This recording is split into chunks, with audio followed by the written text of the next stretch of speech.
आसरा चौकातील पुनर्रोपण केलेलं वडाचं झाड 5 महिन्यात पुन्हा बहरलं. योग्य नियोजन आणि निसर्गाप्रती असलेली निष्ठा काय चमत्कार घडवू शकते याचं जिवंत उदाहरण सोलापुरात पाहायला मिळालं. आसरा चौक रेल्वे पुलाशेजारी ज्या वडाच्या महाकाय झाडाचं 5 महिन्यांपूर्वी पुनर्रोपण करण्यात आलं होतं ते झाड आज वटपौर्णिमेच्या शुभ मुहूर्तावर हिरवेगार होऊन मस्त बहरलंय. पर्यावरण प्रेमींच्या या यशस्वी प्रयोगामुळे सोलापूरकरांमधून कौतुकाचा वर्षाव होतोय. 5 महिन्यांचा संघर्ष आणि निसर्गाची साथ. विकास कामांच्या नावाखाली अनेकदा वर्षानुवर्ष सावली देणारी झाडं उन्मळून पडतात. मात्र आसरा चौक रेल्वे पुलाशेजारी या वडाच्या झाडाला जीवदान देण्यासाठी सोलापूरच्या सजग पर्यावरण प्रेमींनी पुढाकार घेतला होता. 21 जानेवारी 2026 रोजी अत्यंत शास्त्रीय पद्धतीनं या झाडाचं पुनर्रोपण करण्यात आलं होतं. पुनर्रोपण केल्यानंतर झाड जगणार का याबद्दल अनेकांच्या मनात शंका होत्या. मात्र पर्यावरण प्रेमींनी केवळ झाड लावून आपलं कर्तव्य संपवलं नाही, तर गेले 5 महिने त्याची अहोरात्र काळजी घेतली. त्याला नियमित पाणी आणि आवश्यक ती खतं दिली.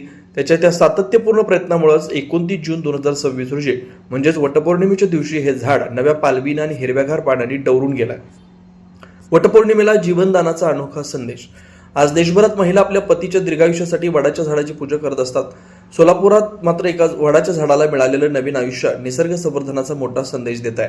झाडे तोडण्याऐवजी जर त्याचं योग्य पद्धतीनं पुनर्रोपण केलं तर आपण अनेक जुनी आणि मोठी झाडं वाचवू शकतो, अशी भावना यावेळी मोहिमेत सहभागी झाले असलेले वसुंधरा मित्र इको फ्रेंडली क्लबचे संस्थापक परशुराम कोकणे यांनी व्यक्त केला.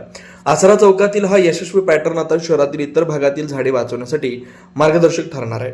पर्यावरण प्रेमींच्या या अनोख्या वटपौर्णिमेमुळे सोलापूरच्या शिरपेचात आणखी एक तुरा रोवला गेला.